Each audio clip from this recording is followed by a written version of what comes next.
여러분 안녕하십니까. 이루어진다는 라이브 김대홍입니다. 서울 아파트 전세값이 55주 연속 상승했습니다.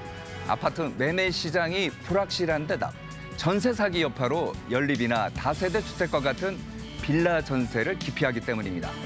8명이 죽음과 조단위 보증 사고로 이어진 전세 사기. 피해자 대부분은 20, 30대 청년들입니다. 벼랑 끝으로 내몰린 이들을 구제하기 위한 방법은 없을까요? 오늘 이루어진다는 라이브에서는 박상우 교토교통부 장관과 함께 전세 사기 피해자 지원을 위한 정부와 야당의 입장, 그리고 아파트 전세 시장을 둘러싼 정부의 대책, 일기 신도시 선도지구 지정 등을 심도 있게 분석 진단해 보겠습니다. 먼저 관련 영상 보시고 대담 이어가겠습니다. 가결되었음을 선포합니다.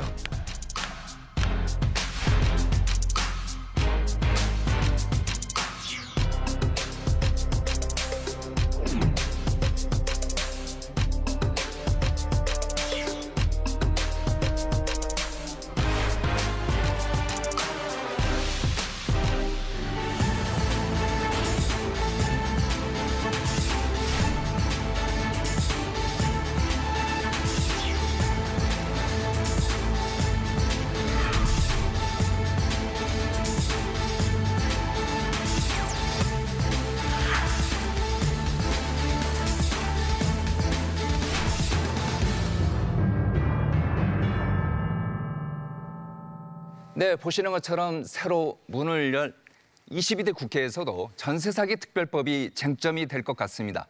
아울러 서울 지역의 아파트 전세값이 언제 꺾일지도 관심이 많은데요. 그래서 오늘은 이분을 모셨습니다. 우리나라 부동산 정책을 총괄하시는 분이죠. 국토교통부 박상우 장관입니다. 안녕하세요. 네, 안녕하십니까. 네. 이제 본격 대담에 앞서가고 네. 이거 하나 여쭤보고 싶은데요. 예. 요즘 정치권에서 감세 논쟁 뜨겁지 않습니까? 특히 거론되는 게 종합부동산세 이거 폐지 이건데 장관께서도 보니까 과거에 이거 부담이 좀 너무 많다 이런 얘기도 하신 것 같긴 한데 종부세 폐지 장관 입장 어떻습니까? 뭐 좀 기본적으로 찬성합니다. 예, 종부세가 기본적으로 이제 부동산 수익이 많이 나는 것을 막기 위해서 약간 징벌적인 그 과세 형태로 도입이 되었거든요. 세금의 원리에 맞지 않고요. 세금은 소득이 있으면 소득세를, 양도소득세를 내고 또 그 물건의 이 가격에 맞게 재산세 같은 걸 내서 지방자치단체가 이제 활용할 수 있도록 하는 것이 기본인데 국세인 종부세를 만들어가지고 재산이 높으면 마치 부유세인 것처럼 해서 내는데 그거는 다르게 소득세나 다른 방법으로 만약에 그 세금 목적을 달성해야지 부동산과 연계시키는 것은 맞지 않다고 생각합니다. 네. 여당의 일부 의원들은 또 심지어 이것도 얘기해요. 재건축 초과이익 환수제도 폐지하자. 이건 어떻습니까? 좀 이른가요? 그것도 기본적으로 이제 재건축을 막기 위해서 만든 제도이거든요. 가격 이제 세금 부담금이 결국은 이제 세금과 같이 부담이 되지 않습니까? 그래서 그 부담을 줘서 재건축을 막자 하는 것인데 지금 정부의 기조는 저희 기조는 재건축이 이제 할 때가 됐고 가능하면 뭐 지원까지도 해주겠다는 입장이기 때문에 저도 개인적으로는 초과 부담금은 폐지하는 것이 맞다고 생각합니다. 이게 이제 저희가 이제 좀 이따 논의를 하겠습니다만은 일기 신도시 재건축하고도 연관이 되는 거지 않습니까? 당연히 그게부터 좀 적용이 될 가능성이 많습니다. 네, 알겠습니다. 자, 그럼 이제 본격적으로 대담을 시작해 보겠습니다. 먼저 전세 사기 피해자 지원 방안. 그러니까 지난달 대구의 한 다가구 주택에 살던 30대 여성이 이제 숨진 채 발견이 됐어요. 근데 이 여성이 자신이 살던 주택이 경매에 넘어가면서 이제 보증금이죠. 전세 보증금 8,400만 원을 돌려받지 못했다. 이런 걸 이제 언론에서도 보도를 했는데 시민단체가 밝힌 유서 내용 함께 보시겠습니다. 괴롭고 힘들어 더 이상 살 수가 없겠어요. 빚으로만 살아갈 자신이 없습니다. 저는 국민도 사람도 아닙니까? 너무 억울하고 비참합니다. 돈 많은 시민만 살 수 있는 나라입니까? 저도 잘 살고 싶었습니다. 돈 많은 시민만 살 수 있는 나라입니까? 참 안타깝고 고인에게 이제 죄송한 마음뿐인데 장관께서도 비슷한 마음이시죠? 참 안타까운 일입니다. 그리고 고인에게 이 정부 당국자로서 참 이게 좀그 애도의 마음을 금할 수가 없고요. 이런 일이 다시는 생기지 않아야 되겠다는 네. 생각을 가집니다. 그래서 이 피해를 당하신 분들이 적지 않은 숫자이거든요. 네. 그래서 이게 이제 개인의 문제가 아니고 사회 구조적인 문제도 영향을 미쳤다라고 판단해서 지난해 6월 달에 네. 여야가 합의로 네. 피해 대책 지원법을 제정을 했습니다. 그에 따라서 저희들이 때까지 한 1만여 건에 대해서 뭐 저리의 자금을 용지한다든지 또는 이제 공공임대주택을 알선한다든지 하는 그런 대책을 추진해 오고 있고, 요 최근에 이제 좀 더 직접적인 지원을 좀 더 강화해주자 하는 논란이 정치권에서 있어서 뭐 야당 단독으로 법안도 통과하고 또 제의 요구도 하고 하는 그런 약간 해프닝이 지금 요 최근에 있었습니다. 예. 근데 이제 보면은 지금 방금 말씀하신 것처럼 야당 주도로 21대 국회에서 네. 이제 특별법이 통과되고 네. 대통령이 이제 거부권을 네, 또 네, 행사를 네, 했고요. 네. 당시 야당의 발언을 또 저희가 모아봤는데 그것도 한번 들어보시겠습니다. 네, 네. 윤석열 대통령은 21대 국회 마지막 본회의에서 통과된 전세 사기 특별법 개정안에 끝내 거부권을 행사했습니다. 전세 피해 8번째 희생자가 나온 지 얼마 되지 않았습니다. 윤석열 대통령은 전세 피해자들의 신라 같은 희망마저 싹둑 잘라버렸습니다. 전세 사기 피해자 10명 중 8명이 2030 청년입니다. 더불어민주당은 선구제 후 회수가 담긴 전세 사기 특별법 개정안을 22대 국회에서 신속히 다시 처리하겠습니다. 자, 장관께서는 전세 사기 피해자들의 사연 누구보다 잘 알고 네, 계실 네, 텐데 예, 예. 대통령에게 왜 거부권 요청하신 거죠? 지금 그 야당 쪽에서 이야기하시는 내용을 들으면 굉장히 이제 이 문제를 정치적인 구호의 문제로 다루고 있다라는 느낌을 지울 수가 없습니다. 제가 이제 여러 가지 이유로 이 제의 요구를 건의드렸습니다만은 여러 가지 형평성의 문제라든지 헌법의 원칙에 맞지 않는다든지 하는 그런 철학적인 내용들이 있고요. 제 입장에서는 주무장관으로서는 그 법을 집행을 해야 되는 주무장관 입장에서는 제일 중요했던 것이 집행이 굉장히 어렵다. 그게 이제 이 거부권 행사의 제일 중요한 요건이 행정부에서 집행하기 어려우면 집행할 수도 없는 법을 그냥 받을 수는 없지 않습니까? 그것이 여러 가지 이유 중에서 가장 제 개인적인 생각은 제일 컸던 것이고요. 그래서 저는 이제 이 고성 주장보다도 우리 사회자님 아시죠? 악마는 디테일에 있다는 얘기. 답은 디테일에 있습니다. 그 내용을 자세히 들여다봐서 이게 실현 가능한지 얼마나 피해자들에게 실질적으로 피해 지원을 해줄 수 있는 것을 따져서 이렇게 봐야 되는데 그렇지 않고 마치 이제 정부는 피해자들 외면하는 것 같은 그런 느낌의 고성 주장을 하시는데 그렇지 않다는 말씀을 드리고요. 제가 좀 차분하게 좀 설명을 드리자면 우선 정부가 이제 대안으로 내놓은 안이 있습니다. 정부도 이제 안을 내놨죠. 예. 그 비교 한번 해주시겠어요? 예. 우선 이제 크게 보면 정부는 피해 주택에 경매로 넘어갈 터인데 네.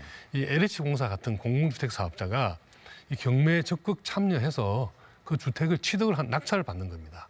그래서 그 주택을 공공임대주택으로 전환을 하고 네. 그 주택에 피해 당하신 분이 계속해서 공공임대주택 입주자로 계속해서 살 수 있도록 안정적으로 10년간 이 임대료도 내지 않고 살 수 있도록 해드리는 안이 기본 골자이고요. 그리고 이제 경매에 들어가서 취득을 하게 되면 아시겠지만 경매는 이제 하려 그러면 이 감정을 하지 않습니까? 그렇죠. 경매 시작가부터 우리가 이제 낙찰가라고 하는 그 사이에 지금 평균 낙찰 가격이 70% 미만이거든요. 네. 경매 시작가의 70% 미만이 낙찰 가격인데 그 정도의 경매 차익이 발생이 됩니다. 그러니까 이제 낙찰을 받은 LH공사 같은 입장에서는 시장에서 그 주택을 샀으면 1억 정도 주고 샀을 터인데 경매를 통해서 샀다. 그렇게 되니까 한 6천이나 7천 정도 주고 사는 겁니다. 그러면 한 3천만 원 이상의 기대하지 않았던 이익이 생기지 않습니까? 그 차익을 피해자에게 돌려드리겠다 하는 것이 정부 안의 골자입니다. 네. 이해가 되시겠죠? 네. 예. 근데 이제 야당안은 경매 가기 전에 우선 빨리 그 채권을 피해자들이 이제 전세금 반환 보정 청구권이라는 채권을 가지고 있습니다. 그렇죠. 그 채권의 가치를 평가해서 빨리 일정 금액 이상을 좀 줘라. 그리고 좀 전에 이제 야당 의원이 얘기한 것처럼 예. 선구제, 말은 회수 아니에요? 예, 선구제라고 표현을 해서 네. 그 법이 되면 바로 뭐 돈이 피해자들이 갈 것 같지만 네. 그렇지 않습니다. 첫째, 피해자들이 가지고 있는 채권이 얼마인지를 평가하기가 어렵습니다. 채권의 가격은 그 물건의 권리자가 몇 명이나 있는지, 앞에 선순위 채권자가 몇 명이나 있는지, 대체로 저런 주택들은 국세도 체납하고 지방세도 체납을 했기 때문에 모든 채권에 우선해서 국세와 지방세가 먼저 가져가게 돼 있습니다. 네. 근데 그걸 국세와 지방세가 얼마 있는지를 전국 각 지자체에 다 확인을 해봐야 되고요. 그렇죠. 그리고 또 이제 이 등기부에 등록되지 않는 뭐 이 유치권이라든지 직권 같은 또 그런 권리도 있을 수가 있어서 그것을 평가하기가 굉장히 어렵다. 그리고 또 누가 할 사람이 있어야 되는데 네. 그 사람의 의사도 없는 거기 때문에 그래서 채권의 가격이 결정되는 것이 우리가 경매라는 절차를 거쳐서 채권의 가격을 결정하는 것입니다. 그게 우리 사회가 가지고 있는 기본 시스템이거든요. 근데 그 시스템을 활용하지 말고 누가 가서 빨리 평가를 해서 그 평가한 30% 먼저 주고 이런 예. 거 그러니까 평가할 방법이 굉장히 마땅찮은 겁니다. 주무장관 입장에서 보면 그 평가를 했다고 하더라도 피해자들이 받아들이기 어려울 가능성이 많죠. 경매 과정을 거쳤다 그러면 어쩔 수 없이 받아들이지만 그렇지 않고 누군가가 예를 들어 감정평가사 어느 분이 평가하셨다 그러면 그 감정평가사의 평가 가격에 대해서 의문을 제기하고 또 불만을 그렇죠. 제기하고 해서 서로 다툼이 생길 수가 있고요. 그런 문제가 하나 있고 그다음에 그렇게 평가 이루어졌다 하더라도 그거를 이제 돈을 이렇게 드리려 그러면 정부가 예산을 편성해야 됩니다.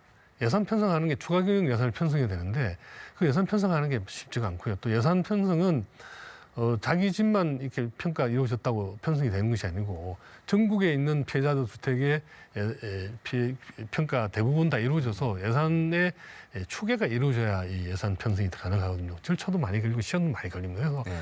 선구제라고 표현하는 그 뒤에 숨어 있는 디테일을 보면 선구제가 어렵다는 것이 제가 말씀드린 겁니다. 반면에 정부가 한 안은 빨리 경매로 가면 네. 경매 절차를 거쳐서 확정이 되면 그 집을 계속해서 안정적으로 10년간 살 수가 있고 네. 우선 주거 안정이 보장이 되는 것이죠. 그다음에 이제 경매 과정에서 많게는 요새는 뭐 그 낙찰률이 50% 밑으로 떨어지는 경우도 있거든요. 그럼 낙찰률이 50% 떨어지면 그 경매 차익이 많이 생기니까 그만큼 또 정부로부터 지원받을 수 있는 금액도 많아져서 오히려 더 실질적이고 객관적인 피해 보상이 가능하다는 것이 저희들의 입장이고 이 안을 가지고 지금 피해자들에게 여러 차례 설명을 지금 진행하고 있습니다. 예. 그러면 정부 안에 대한 피해자의 반응은 어떻습니까? 뭐 아직까지 이제 정리된 반응은 없는데요. 사실 어제도 지난 금요일도 저희가 온라인 설명회를 가졌습니다. 그래서 이제 뭐 정권에 대해서 불신하는 의견도 올라오고 여러 가지 의견도 올라오지만 시간이 지날수록 정부 안을 더 구체적으로 설명을 해 나가고 있고 거기에 대해서 그러면 자기의 케이스는 이런데 자기가 이런 케이스일 때는 정부 안으로 하면 어느 정도 구제를 받을 수 있냐 이렇게 구체적으로 질문도 나오고 있습니다. 그래서 점점 이해도가 높아져 가고 있는 측면이 있고 지난 목요일 날인가요? 어느 유명 시민단체와 피해자 네. 대표 일부가 성명서를 발표했는데 야당안과 정부 안 중에서 선택할 수 있게 해달라. 그래요. 그거 저희도 좀 여쭤보려고 했는데. 그 이야기는 뭐냐면 네. 정부 안도 괜찮아 보인다는 뜻이거든요. 그렇죠. 양립할 수 있다는 거 아닌가요? 그런데 이제 법 기술적으로 양립하기가 굉장히 어렵고 어려워요. 야당 안은 아까 말씀드린 대로 그런 구조적인 문제가 있어서 뭐 크게 양립을 해도 큰 의미가 없지 않나 하는 생각인데 이제 그래서 사실은 이게 이제 저는 이 정부 장관의 입장에서 하루라도 빨리 법이 개정이 되어서 그렇죠. 이 개정된 법에 따라서 피해자들이 피해를 지원받는 것을 제일 목표로 삼고 있거든요. 저는 뭐 어떤 주장을 주장하고 무슨 이런 이 정치적인 프로파간다를 하는 것이 아니고 하루라도 빨리 이 피해자들이 구제를 받게 해야 되겠다는 생각이고 그렇다면 빨리 여야가 합의를 해서 법을 개정을 해야 됩니다. 그래서 이제 제가 이제 그 시민단체하고 피해자 대표가 정부와 야당안 중에 택일을 하게 해달라는 주장을 했다는 이야기를 보고를 받고 이거는 그러면 합의의 가능성이 보인다라는 생각을 제가 스스로 지금 하고 있습니다. 그래서 앞으로는 야당도 만나고 또 시민단체, 피해자 단체도 더 만날 텐데 그래서 이제 의견을 더 좀 수렴해서 정부도 수용 가능하고 또 야당이나 피해자도 수용 가능한 그런 합의안을 빠른 시간에 만들어내도록 노력하겠습니다. 경매 차익을 계산할 때요. 네. 법원가가 있고 또 LH가가 있지 않습니까? 네, 네. 예. 피해자들 가운데 이런 얘기도 하더라고요. 이게 LH가가 법원가보다 낮기 때문에 네. 자칫 금전적인 손해 볼 수 있지 않느냐 하는데 이건 어떻습니까? 그건 이제 이 법을 만들 때 LH가라는 것은 LH가 일반적으로 감정평가사한테 의뢰해서 받는 가격이고 네. 법원가는 경멸시가격에서 조금 이제 시세보다 조금 높게 시작을 합니다.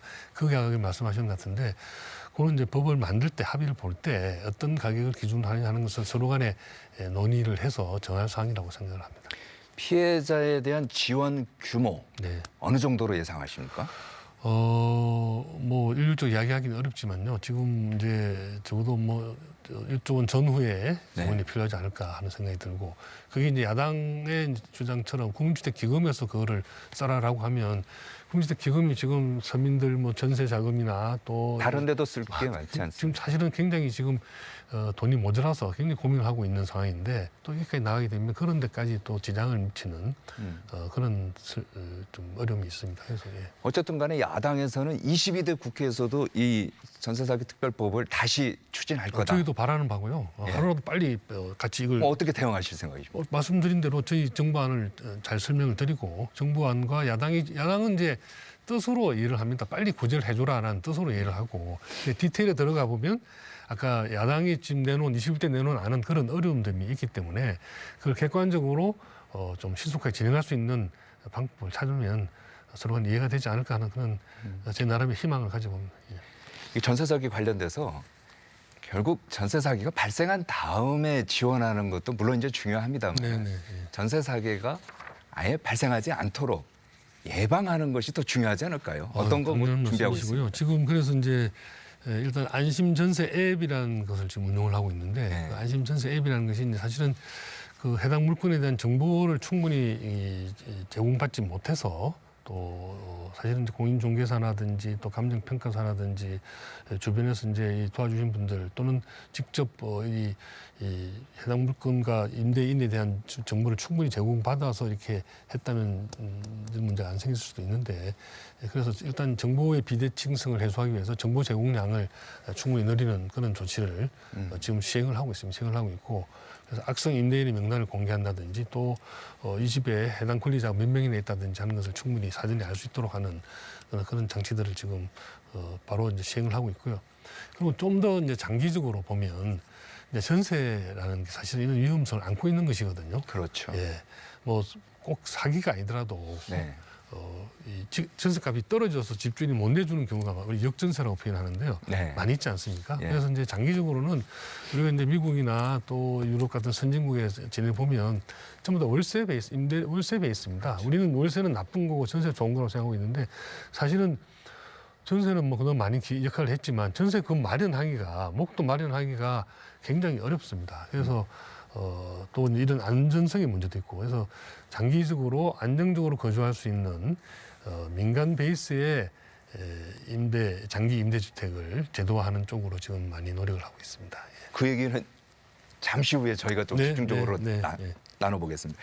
전세값 얘기로 이제 넘어가 보죠. 네, 예. 지금 보니까 전세가 제가 시작할 때 이제 그런 얘기를 했습니다만 심상치 않습니다. 특히 서울 지역의 아파트 전세 가격이 굉장히 이제 오르고 있는데 그 이유 한번 이거 보시겠습니까? 주요 전세값이 이제 급등하는 아파트인데요. 대치동, 서울 강남 대치동 그리고 성동구에 있는 아파트. 요건 이제 4년 전하고 지금하고 이제 비교를 했어요. 4년 전에 이제 보면은 한 3억에서 4억 정도 오른 것 같고 이 도봉구 같은 아파트 같은 경우는 불과 2달 사이 가운데 있죠. 가운데 이제 2달 사이에 얼마입니까? 이제 5억 정도가 이제 올라 버렸는데 왜 이렇게 오르는 것 같습니까? 일단 이제 전체적으로 좀 거시적으로 말씀드리면 지금 현재 전세 가격은 최고치였을 때 비해서 한 85% 수준에 평균적으로 봤을 때 와 있다는 말씀입니다. 아까 특정 지역을 짚어주셨는데 네. 그 지역에 따라서는 이제 편차가 있을 수가 있죠. 그리고 지역에 따라서. 예, 그 이제 2년 전에보다 지금 2년 후에 재계약을 했을 때 집주인 입장에서는 전세 가격을 올려 받을 수 있느냐 안 그러면 이제 집주인이 좀 더 내줘야 되느냐. 네. 전세 가격이 2년 전보다 떨어지면 우리 역전세라고 그러고요. 그게 이제 수도권 아파트의 경우에 역전세가 지금 발생해 있는 데가, 그러니까 2년 전보다 떨어져 있는 데가 한 40% 가까이 됩니다. 그러니까 사실은 전반적으로 전부 다 오르는 것이 아니고 지역에 따라 편차가 많이 있다는 말씀이고, 그게 지금 이제 사실은 지난 55주간 계속해서 올랐다고 하지만 그거는 지난주보다 0.01% 올라도 오른 거로 치니까 연속해서 굉장히 긴 기간 오른 것 같지만 오른 그 기간 동안의 총량을 따져보면 5.4%가 올랐습니다. 아, 그러니까 아주 미세하게 조금씩 올랐다 이 말씀이시네요. 그리고 이제 그 전을 보면 거꾸로 68주 동안에 계속해서 내렸는데요. 네. 그 내린 기간 동안에는 68주 동안에 19%가 내렸습니다. 그때는 많이 떨어졌고 지금은 이제 68주 동안에 많이 떨어졌는데 55주 동안에 오르면서 그거보다 한 3분의 1 정도 오른 셈이죠. 오른 셈인데 이렇게 뭐 시장에서 가격의 등락은 언제든지 있을 수 있는 뭐 상황이고 전체적으로 봐서는 이제 크게 우려할 상황은 아니지만 지역적으로 봐서 또 저는 그 경우가 있을 수 있는데 하나는 큰 원인은 우선 이제 전세 사기의 영향이 큽니다. 전세 사기가 주로 빌라인에서 나거든요. 그렇죠. 그러니까 이제 빌라를 얻을 분들이 전세 사기 위험 때문에 상대적으로 좀 안정하고 시세 확인이 확실히 좀 가능한 아파트 쪽으로 많이 그 이동을 해서 아파트 쪽에 전세 가격이 좀 강세를 보이고 있고요. 그리고 이제 지역에 따라서는 이제 좀 뭐 교통망이 좀 좋아진다든지 뭐 이런 지역이 있을 수 있고, 그리고 조금 걱정되는 것이 지금 이제 임대차 입법이라고 해서 지난 정부에서 이제 개정했던 2년 지나면 2년간의 갱신 요구권을 행사할 수 있는 제도가 있지 않습니까? 그렇죠. 그래서 실질적으로 4년 계약을 해야 되기 때문에. 그러니까 2020년에서 2년 플러스 2년 하니까 2024년. 4년, 저 예. 올해 이제 만기가 되는 거죠. 예, 올해부터 그게 이제 그 물건이 나오는 건 아니지만 네. 어쨌든 그 시작할 때도 고전에 있던 것도 다 적용이 됐기 때문에 사실 2년 전부터 계속해서 이 만기가 된 물건들이 나오고 있는데 어쨌든 집주인 입장에서 전세 가격을 조금 올려받을 수 있으면 4년치 월권을 미리 다 좀 선반영하는 그런 움직임이 확실히 있습니다. 그래서 이게 2년 단위로 계약을 하는 것보다 사실상 4년 단위로 계약을 하니까 이 시장의 변동폭이 커지는 거죠. 네. 오를 때 더 많이 올려받아야 되겠다는 생각. 네네. 뭐 그런 것도 영향이 있어서 저희들 입장은 그 2+2의 이 임대차 갱신 요구권에 대해서는 원상 회복하는 것이 맞지 않느냐 하는 그런 생각을 가지고 있고요. 그건 뭐 야당하고 합의가 돼서 또 국회 통과돼야 되는 일이라서 참 상당히 지난한 일이긴 합니다만은 어쨌든 그런 빌라 쪽에 전세 수요가 옮겨오는 부분하고 2+2의 영향도 있을 수 있고. 플러스 2의 영향. 그리고 이제 전 지역이 다 오르는 게 아니기 때문에 네. 국지적으로 지역별로 여러 가지 호재가 있거나 또 교통망이 개선됐거나 하는 지역들, 그런 지역들 많이 지금 오르고 있는 것입니다. 일각에서는 이런 얘기도 합니다. 저출생 대책으로 이제 신생아 특례 대출 네. 많이 풀어주지 않았습니까, 네, 최근에? 네.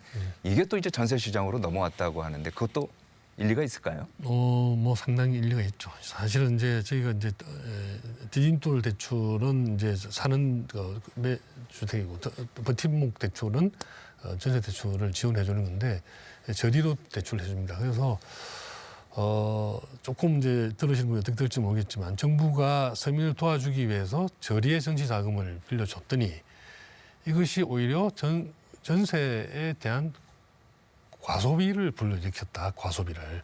우리가 이제 집을 산다는 것은 약간의 내가 돈을 빌려서 해도 투자의 개념이 있기 때문에 뭐 모든 사업하시는 분들이 사실은 100% 자기 돈만 가지고 사업하시는 게 아니라서 부동산을 사는 경우도 개인 입장에서 보면 평생이 제일 크게 하는 투자이지 않습니까? 그러니까 약간의 이제 대출을 끼고도 하는 것이 일반적인데 전세는 그게 아니고 이제 사실은 그 자기 소비거든요. 이 주택이라는 것은 소비하는 행위고 그 집값이 올랐다고 자기가 나중에 그 이익을 가져가는 것이 아니기 때문에 네. 그야말로 소비 행위인데 소비 행위를 위해서 이제 정부가 이제 저리 대출을 해주고 또 정부뿐만 아니고 은행에서도 대출을 해주기 때문에 그걸 이용해서 예를 들면 뭐 15평 집에 살 전세를 얻어야 될 거를 뭐 20평 집에 얻는다든지 하는 과소비 현상도 있지 않을까 하는 그런 우려 섞인 시각으로 저희가 시장을 지금 면밀하게 지금 관찰하고 있고요. 예. 일반 가계부채 문제와 함께 연계해서 한번 네. 들여다보고 있습니다. 예. 그 좀 전에 말씀하신 임대차 입법, 네. 법 두 개죠. 네. 임대차 입법 어떻게 할까? 국토부도 이제 굉장히 고민하는 것 같은데 일부에서는 폐지될 거라는 얘기도 있는데 실제로 폐지됩니까?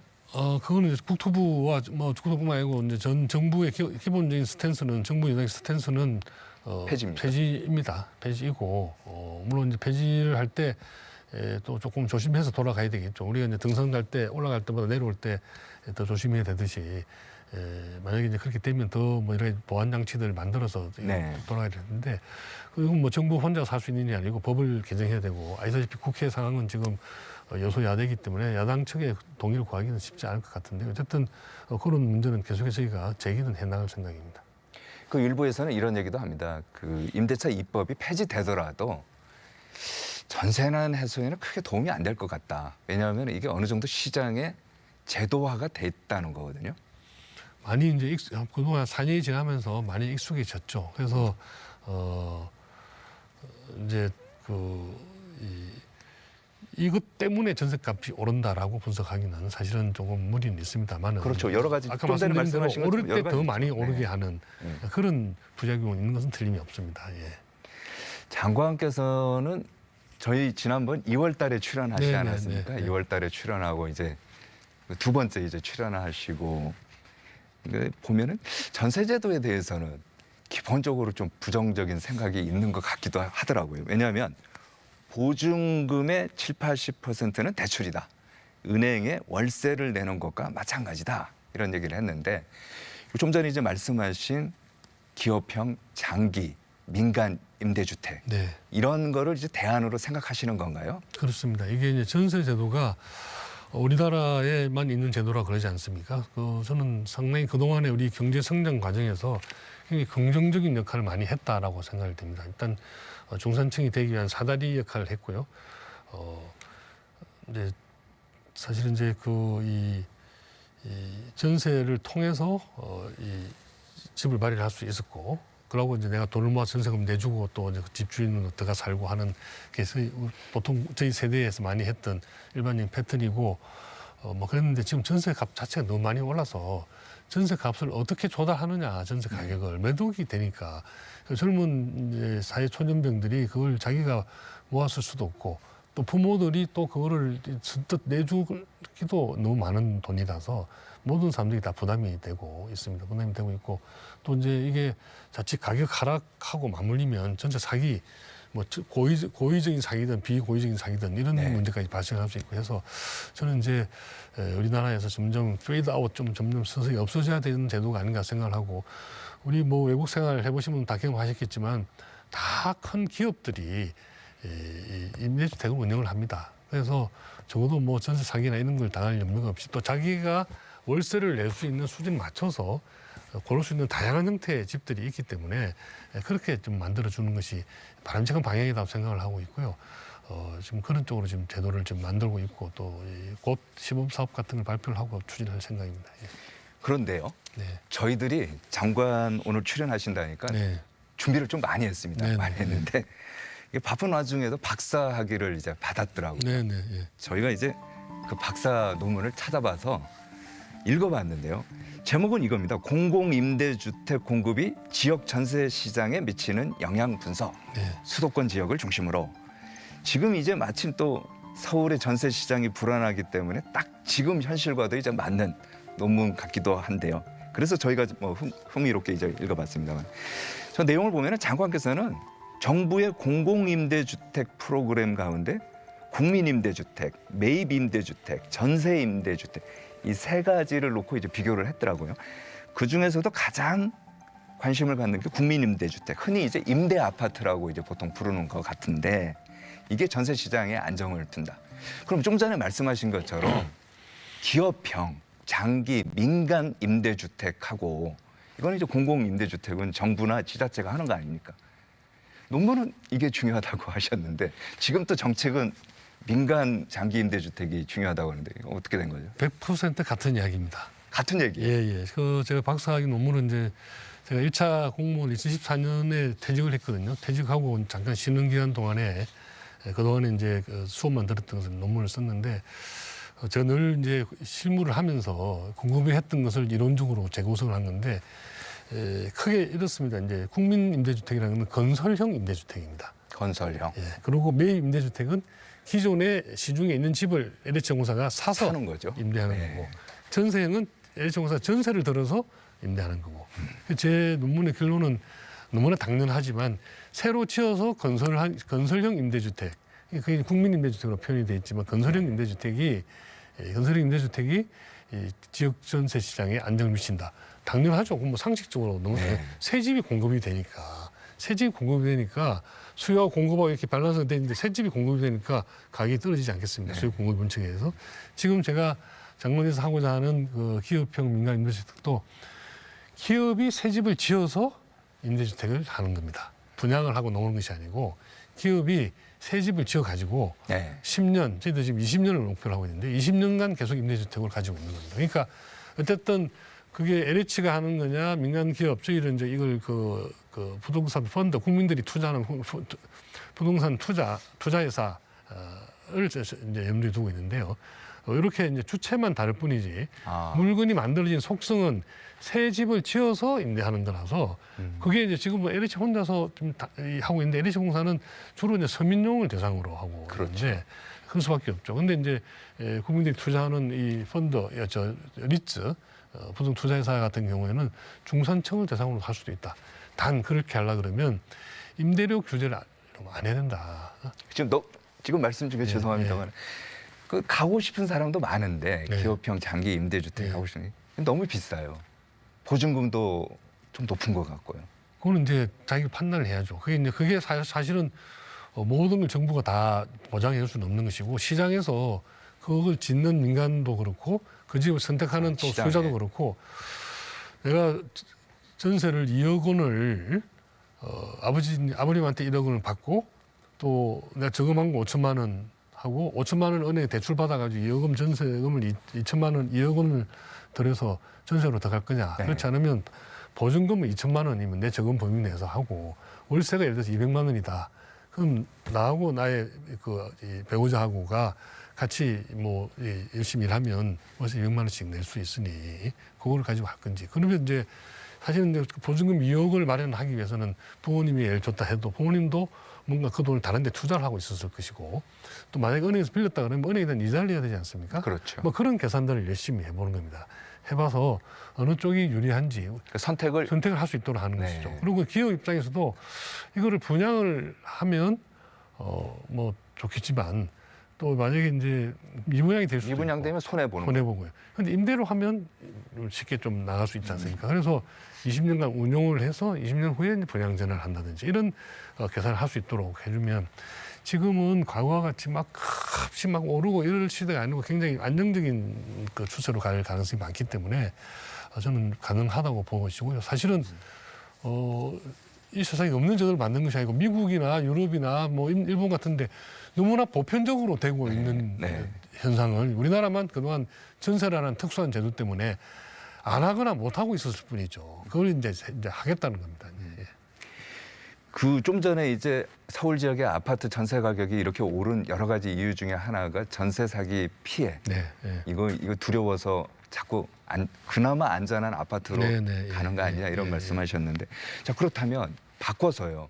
빌라나 다가구 주택도 안심하게 살 수 있도록 만드는 것도 하나의 방법 아닐까요?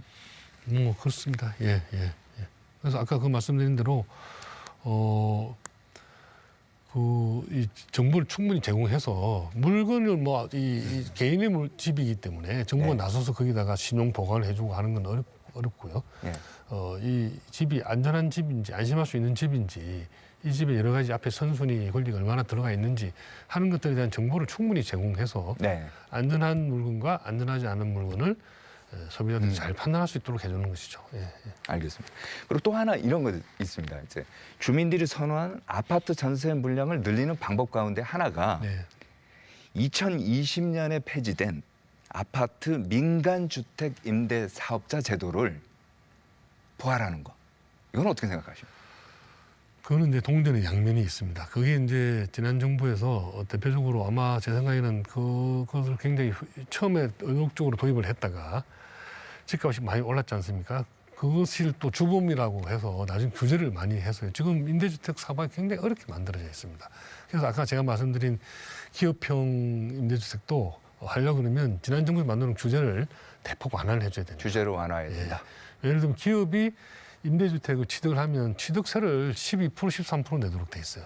그렇게 세금을 많이 내고는 임대주택 사업을 할 수가 없죠.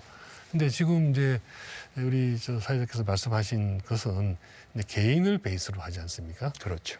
그래서 저는 뭐 개인적으로 개인들의 힘에 의해서 임대주택이 공급되게 하는 것은 썩 바람직한 일은 아니다. 대신에 국민 누구나 투자하는 그 부동산 투자회사 리츠라고 우리가 말하는데 이 리츠를 통해서 그러면 국민들 소액 주주로 참여할 수가 있거든요. 그분들이 투자를 하고 거기에다가 좀 세금 혜택도 좀 주고 그래서 만약 임대 수입이 나오면 일반 국민들에게 그 수입이 배당이 되도록 하는 것이 맞지. 특별 개인의 힘으로 인해서 하다 보니까 그게 그러다 보니까 나중에는 이제 2가구 주택, 3가 다주택자에 대해서 막 중과하고 규제하고 완전히 그냥 입장이 180도로 바뀌지 않았습니까? 그럴 위험성이 있는 것입니다, 사실은. 그래서 저는 뭐 개인 투자자들이 직접 집을 사서 임대주택 하는 것은 썩 바람직한 방향은 아니라고 생각합니다. 갭 투자 지금 나오고 있습니까? 아직은 뭐 갭 투자의 가능성은 없다고. 가능성은 없다. 예. 그러면 앞으로 집값은 어떻게 전망하십니까? 지금 현재 집값은 이제 뭐 최근에 이제 조금 하락세가 계속되다가 주간 상승률로 따져서 조금 상승으로 돌아가는 그런 느낌이 있어서 쉽게 간단히 설명하면 안정적인 모양새를 보이고 있다 전체적으로. 안정적이다. 예, 특히 지방은 좀 아직도 계속 하락을 하고 있고요. 수도권과 새로 지은 아파트, 교통이 좋은데 인기 지역 뭐 이런 데는 이제 조금 돌아섰죠. 상승세로 돌아섰지만 여러 가지 요인을 볼 때 추세적으로 상승세로 전환하기는 어렵다라고 생각을 합니다. 그 원인이 우선 경기 전망이 아직도 불투명하고 그리고 이제 공사 원가 상승으로 인해서 분양가가 높고 또 내년 하반기부터는 실질적으로 3기 신도시에 아파트 공급이 이루어집니다. 뭐 그런 상황이 이제 청약도 시작되고요. 그래서 그렇죠. 그런 상황이 있는데 지금 뭐 갭 투자나 단기 투자를 노리고 섣불리 들어갈 수 있는 상황이 아니기 때문에 장기적인 투자 관점에서 보시는 분이라면 모르되 뭐 단기적인 무슨 뭐 이 소위 말하는 투기적인 이익을 노리고 들어오기는 굉장히 어려운 상황입니다. 아직도 이제 하반기 되면 이제 전 세계적으로 고금리 추세가 조금 진정될 것이라는 전망이 있습니다만은 여전히 금리가 굉장히 부담스러운 수준으로 높기 때문에 매매 시장은 좀 안정적으로 유지될 것으로 보여집니다. 알겠습니다. 네, 잘 알겠습니다. 지금까지 전세 사기 피해 지원과 전세값 현상 등 부동산 시장 관련해서 중점적으로 살펴봤고요. 지금부터는 1기 신도시 선도지구 지정 절차, 그리고 아파트 미분양 실태, 어려움을 겪고 있는 건설업계의 활로 등을 집중적으로 들여다보겠습니다. 먼저 저희가 준비한 영상 보시겠습니다.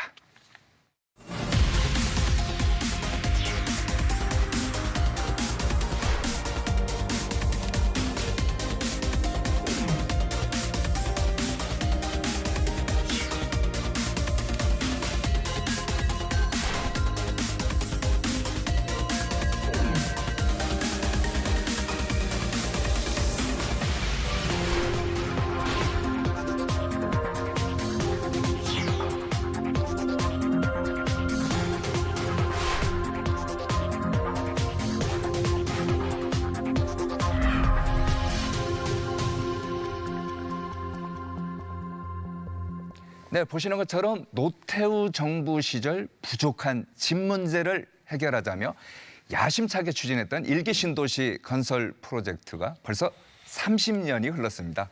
최근 정부가 1기 신도시 재건축을 위한 선도지구 선정에 착수를 했는데 자세한 내용 알아보겠습니다. 지금 이제 선도지구 뭐 여러 얘기가 나옵니다. 어디에 뭐가 될 것이다, 뭐 또 절차는 어떨 것이다 하는데 간략하게 좀 설명해 주시겠습니까? 우선 지난주에 저희가 그 선도지구 선정하는 주체는 각 지자체입니다. 성남시장님, 뭐 안양시장님 이런 지자체장들이 선정하시는데 네. 이분들과 협의를 거쳐서 네. 선도지구 선정을 위한 가이드라인을 지난주에 발표했습니다. 지금 저희가 이제 그 타임 테이블이라고 해야 되나요? 네, 네. 네, 저걸 이제 보면서 한번 좀 설명을 해주시죠. 네. 네. 그래서 이달 말에 각 지자체별로 선도지구 지정 예. 기준을 확정적으로 발표를 하고요. 네네. 그래서 금년 중에 선도지구 지정이 이루어지면 내년 중에 특별정비계획지구가 지정이 되고 또 그에 따라서 특별정비계획이 수립이 됩니다. 그리고 26년도에 사업 시행 인가가 완료가 되면 빠른 지역은 27년부터 착공과 네. 이주와 착공에 들어가는 그런 스케줄이 되겠습니다. 예. 이거 보면 해당 지역에서는 뭐 서로가 네, 네. 우리 아파트가 뭐 선도지구가 돼야 된다. 경쟁도 치열할 것 같은데 그래서 뭐 민간에서는 자가채점표까지 나왔더라고요. 네, 네. 뭐 어디가 몇 점이고 우리 아파트는 몇 점이다 이렇게 자가채점표도 나오고 하는 선도지구 지정할 때 가장 중요한 항목이라고 할까요? 어떤 게 있습니까? 가장 중요한 기준 또 사실은 이 당락이 결정되는 기준은 네. 주민 동의율입니다. 동의율. 아 주민들이 얼마나 많이 많은 동의를- 주민들이 동의를 해주시냐 하는 것인데 그것이 이제 제일 절대적인 배점 차이가 나고요. 나머지는 이제 얼마나 많은 세대가 같이 많은 단지가 합동으로 공동으로 개발하느냐 참여하느냐 하는 거하고 그 외에 물리적인 환경, 뭐 주차장 대수 같은 네. 것들이 평가되어 있는데 아마 다 비슷비슷할 것이고요. 결정적인 차이가 나는 것은 주민 동의율을 얼마나 많이 확보하느냐. 가장 중요한 거는 주민 동의네. 예, 예. 왜 그러냐 하면 네.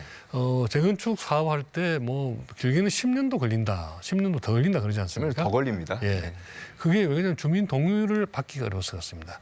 재건축 하려면 이제 조합을 설정하는데, 조합을 만드는데 75% 이상의 주민이 동의를 해야 조합이 만들어집니다. 그게 되지 않아서 추진이 단계부터 뭐 여러 가지 우여곡절을 걷다가 또 안전진단을 통과하니 안 하니 하다가 그다음에 이제 이 주민 동의를 받는 것까지가 10년 이상이 걸리거든요. 근데 이제 사실은 저희가 지금 주민 동의를 제일 우선시하는 이유가 주민 동의율이 많으면 앞에 소요되는 막 주민들 간에 막 서로 다투고 뭐 의견 조정하고 하는 그 기관들이 전부 다 전략이 돼버립니다. 그래서 신속하게 사업을 진행할 수 있기 때문에 주민 동의를 제일 우선순위로 지금 결정을 줬습니다. 그러면 선도지구에 선정이 되면 네. 어떤 장점이 있습니까? 다른 지역하고 내후년에 선정될 지역하고 네. 특별히 더 다른 혜택이 있는 건 아닌데요. 우선 이제 사업을 먼저 할 수 있다는 장점이 있는 것이죠. 예. 그리고 보니까 27년에 착공하겠다는 것 같던데. 예, 그러니까 빠르면 27년에 착공할 수 있도록 빨리 진행시킨다는 거고 저희가 이제 선도지구 지정이 되면 다른 뒤에 지정될 단지도 마찬가지입니다만은 공공하고 같이 협력형 사업 절차를 추진을 합니다. 그래서 사업 계획 수립하고 하는데 그냥 민간에만 맡겨두면 안에서 뭐 또 이견이 생겨서 다툼도 생기고 그러는데 공공이 관리하는 프로세스를 쭉 진행해 나가면 네. 그게 지금 서울시에서 신통기획이라고 해서 하는 제도가 있거든요. 그렇죠. 그게 이제 이 조합 설립 단계까지 공공에서 이제 도와주는 거고 나머지 단계는 이제 가는데 민간에서 하는데 저희는 전 과정을 공공과 민간이 같이 협력해서 협력형 사업 추진을 하는 그만큼 빨라지겠네요. 빨라질 수가 있습니다. 갈등을 줄여서 빨라질 수가 있고요. 예, 그렇게 근데 추진됩니다. 이 분당이나 말씀하신 뭐 일부 지역에 사업성이 있는 곳은 굉장히 이제 빨리 이제 추진이 되겠지만 상대적으로 사업성이 떨어지는 곳은 어려울 것 아니냐 이런 얘기도 있던데요. 그렇지 않다고 생각을 합니다. 지금 분당, 울산 할 것 없이 또 이제 산본이나 중동 같이 상대적으로 좀 작은 규모의 신도시들도 네. 선도지구로 지금 추진하기 위해서 노력하는 단지가 뭐 15곳 전후로 굉장히 많이 있거든요. 그거는 그분들이 생각해 봤을 때 사업성이 있겠다라고 판단하시는 거죠. 이게 이제 전체적으로 이 용적률 혜택을 많이 받습니다. 법정 용적률의 150%가 용적률을 높일 수가 있고 네. 또 각종 건축 규제도 없어지고 또 이제 저희가 통합 개발을 그러니까 2개나 3개 단지가 모아서 하나의 사업지구로 가져오는 통합 개발을 권장을 하고 있고 그런데 점수를 많이 줍니다.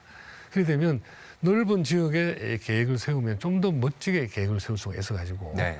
그냥 개별 단지에 아파트만 빼곡히 넣는 것보다는 훨씬 좀 이 새로 생기는 아파트의 가치를 좀 높일 수가 있는 것이죠. 그렇죠. 예, 그리고 공사를 크게 하게 되면요, 공사비도 한 10% 이상 절감을 할 수 있답니다. 그래서 사업성은 높여주고 비용은 줄여드는 그런 혜택도 드리고 필요한 경우는 저희들이 이제 펀드를 조성해서 또 필요한 사업 자금도 좀 저리로 용절을 해주는 그런 장치도 마련하고 있기 때문에 어느 지역은 사업성이 있고 어느 지역은 사업성이 없다라고 딱 부러지게 얘기하기는 어렵다. 어렵고요. 예, 지금 뭐 제가 지금 단계에서 누구도 예측할 수는 없지만 어쨌든 사업성을 확보하기 위해서 많은 노력을 지금 기울이고 있습니다. 근데 이제 신도시에 살고 있는 분들 가운데는 고령자도 있지 않습니까? 네, 네, 예. 그래서 이제 분담금을 납부할 여력이 없는 고령자. 네. 이분들은 어떻게 해야 돼요? 그럼 정부에서 뭐 지원하거나 뭐 이런 것도 있나요? 뭐 궁극적으로는 그런 이 금융 지원 같은 것을 해드리는 방안을 마련하고자 지금 준비를 하고 있습니다. 예. 다시 한번 이게 궁극적으로는 그 고령자 같이 이 분담금 납부할 수 하기 어려우신 분들에게도 금융 지원 등의 지원을 하는 방안을 지금 강구 중에 있습니다. 알겠습니다. 이게 좀 중요한 얘기라서 네, 제가 네, 다시 네, 한번 네, 네. 여쭤본 거고요. 근데 사업이 이제 본격적으로 추진하다 보면은 대규모다 보니까요. 워낙 대규모다 보니까 전세난이 더 심해질 거다. 예, 이런 또 예, 우려도 있는데 이거 어떻게 하죠? 그러면서 이제 재건축에 따라서 이제 주변 지역에 전세난 우려가 있죠. 그렇죠. 예. 그래서 저희가 이제 처음에는 이주 단지라는 개념으로 접근을 하다가 네. 뭐 특정한 단지를 하나 지어서 여기서 이렇게 옮겨가는 개념은 안 맞더라고요 보니까. 왜냐하면 사람들이 다 다양한 소유를 가지고 있기 때문에 그렇죠. 딱 특정 단지에다 다 이렇게 뭐 이렇게 이사를 가시라고 하는 게 맞지 않을 것 같아서 지금은 이주 대책이라는 개념을 가지고 접근을 합니다. 그래서 우선 이제 이주 대상자들의 설문조사를 실시를 해서 어느 지역으로 어떤 유형의 어떤 규모의 주택을 원한다라는 것을 조사를 해서 그 생활권 단위로 분석을 합니다. 그 생활권에서 이루어지는 각종 인허가 사항을 들여다보고 필요하면 지금 기존에 있는 용도가 정해져 있는 땅을 용도 변경을 하거나 네. 또 공공에서 또 새로운 소규모 개발 사업도 추가로 뭐 해서 이주하는데 문제가 없도록 그렇게 관리해 나갈 생각하고 있고요. 만약에 이제 그렇게도 어려우면 이주 시기를 이제 조금 조정하거나 하는 그런 방식을 쓸 수가 있습니다. 과천이라든지 안양 같은 지역에서 이미 그렇게 쭉 공공이 협조를 해서 큰 문제 없이 네. 이주 대책을 수립을 해서 전세값 급등 없이 재건축을 다 완료한 사례들이 많이 있거든요. 네. 그리고 중간에 3기 신도시들이 지금 그때 되면 새로 공급이 됩니다. 그렇죠. 조금 거리가 있긴 하지만 특히 이제 일산이나 부천 중동 같은 데는 바로 옆에 상기 신도시가 공급이 되기 때문에 큰 문제는 없을 거로 보고요. 분당 같은 경우에도 분당이나 평촌 같은 경우에도 바로 그 인접 생활권 아니지만 조금 떨어진 곳에 또 상기 신도시 공급이 되고 또 인접 생활권 그 내에서도 충분히 여러 가지 방식으로 새로운 집을 공급할 수 있는 땅을 확보할 수 있을 것으로 판단합니다. 지금 이 프로그램 시청하시는 분들이 다 일기 신도시에 사시는 분들은 아니기 때문에 지방의 노후 계획 도시에 사시는 분들도 많거든요. 이분들에 대한 뭐 그 계획 같은 건 없습니까? 이제 사실 일기 신도시 법으로 이 법이 처음 시작을 했거든요. 그래서 일기 신도시 주민들이 준비를 먼저 시작을 했습니다. 네. 그리고 지난해 말에 법이 통과되는 과정에서 기본적으로 노후 계획 도시로 법명이 바뀌면서 그렇죠. 대상도 지금 전국에 한 48개 지역으로 지금 늘어났습니다. 그래서 저희가 파악하고 있기는 이 48개 지역 전부 다가 지금 이 사업에 참여하고자 하는 단지들이 있고요. 그래서 지금 이 단지들도 늦게 시작을 했지만 준비 단계를 거치면 얼마든지 이 사업에 이 법에 따른 혜택을 적용받을 수 있을 거로 생각합니다. 자, 이제 화제를 한번 좀 바꿔보겠습니다. 미분양 주택 얘기를 좀 해봐야 될 것 같은데 전국의 미분양 주택이 얼마나 되는지 저희가 그래프로 만들어봤습니다. 한번 보시겠습니다. 2021년에 15,000가구였는데 지금은 다시 7만 가구 이제 넘었고요. 특히 악성 미분양, 그러니까 준공 후에 미분양 주택, 이 괄호 그래프에 보면 괄호 숫자가 이제 악성 미분양 실태인데 9개월 연속 증가해서 최근에 13,000 가구 가까이가 이제 됐습니다. 특히 지방의 경우가 이제 심각한데 이게 결국 우리 경제를 어렵게 하는 뇌관이 될 수도 있는데 정부 미분양 주택에 대해서 어떻게 대책 마련하고 있습니까? 예, 이제 직접적으로 건설업계가 굉장히 어려움을 겪고 있고요. 또 이제 건설업계가 어려우면 관련되는 또 전호방 산업들이 또 이제 근로자들이 굉장히 어려워지는 건 마찬가지입니다. 그래서 1월 달에 이미 지방 미분양 주택에 대해서는 좀 누가 좀 사가십시오라는 뜻으로 네. 서로 사더라도 1가구 주택에 해당되지 않습니다. 주택수에서 제외해드리겠습니다 하는 것을 해서 이미 이 지방세법 시행령 개정을 3월 26일에 마쳤고요. 또 이제 CR리츠라고 CR이라는 것이 기업 구조조정 코퍼레이트 리스트럭처링의 약자입니다. 기업 구조조정 리츠라는 것을 지금 만들어 가지고 미분양된 것을 사는 일단 5,000호 정도를 이제 사는 것을 목표로 CR리츠를 지금 준비를 하고 있습니다. 이 CR리츠를 구성하기 위한 법 개정안이 시행령 개정안이 5월 28일 날 통과가 돼서 곧 이제 하반기에는 CR리츠가 구성이 돼서 네. 미분양주택을 이제 사들이기 시작할 텐데 그랬다 나중에 이제 다시 분양을 하는 것이죠. 그래서 과거에도 이 제도를 써서 효과를 좀 봤었고요. 아, 그렇습니까? 예. 그래서 이런 정책들을 지금 추진을 하고 있는데 뭐 여러 가지 좀 그 외에 또 필요하면 또 다른 대책들도 이 면밀히 검토를 해서 차근차근 시행해 나가서 최대한 좀 이렇게 어려움을 좀 덜어드리려고 노력하고 있습니다.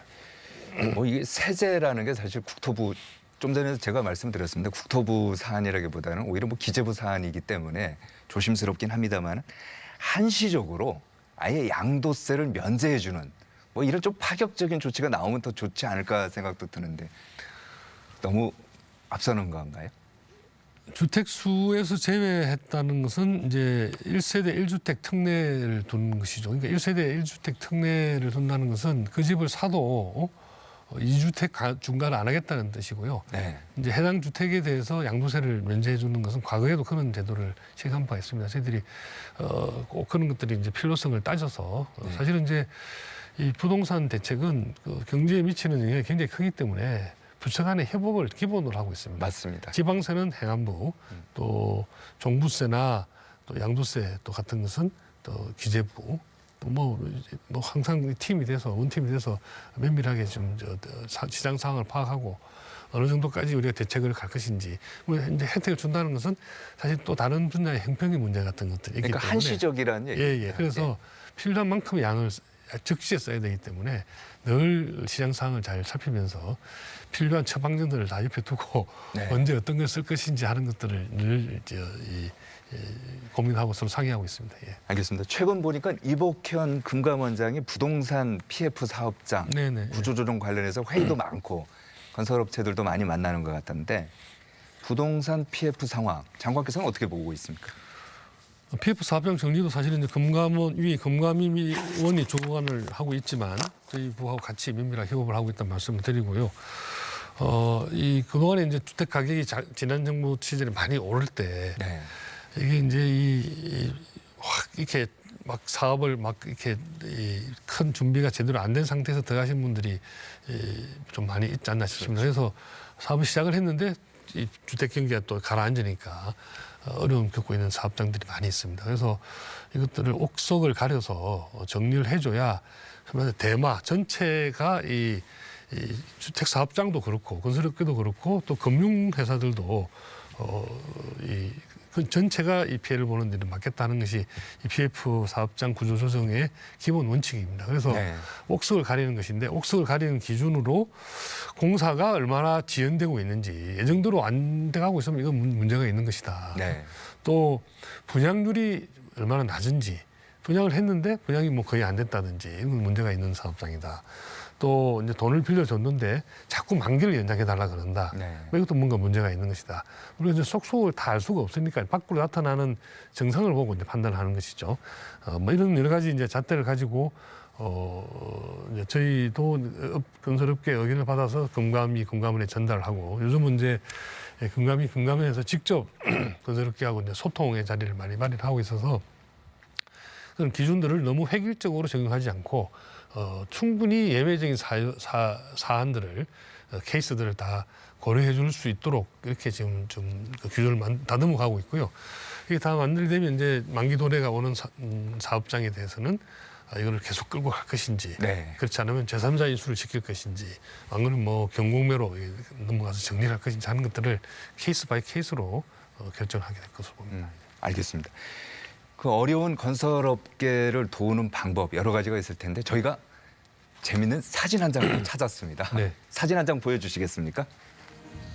이거 보니까 한국하고 아프리카 인프라 구축을 위한 이제 포럼인데 가운데 보면은 이제 장관이 보입니다. 네. 장관이 보이는데 이 아프리카 분들 왜 만나신 거예요?